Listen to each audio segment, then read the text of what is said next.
একটা জালের এক কোনায় এরকম ভাবে পুঁটি মাছ আপনার অনেক প্রকারের মাছ একটা জালের, একটা চায়না জালের এক কোনায় এতটুকু হয়েছে।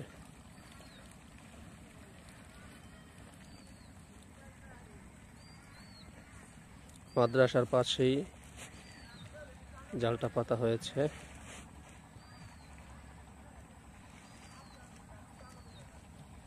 এই যে সম্মানিত দর্শক, এই যে দেখেন এই পুরা পাতিলের মধ্যে যে বস্তাটা, এই বস্তাটা পুরোটাই আল্লাহর ফজল ও করমে মাছ ভরা। এখানে প্রায় জাল পাচ্ছে, ওই যে দেখা যাচ্ছে, ওই যে মাছ দেখা যাচ্ছে। এই পুরোটাই পেতেছে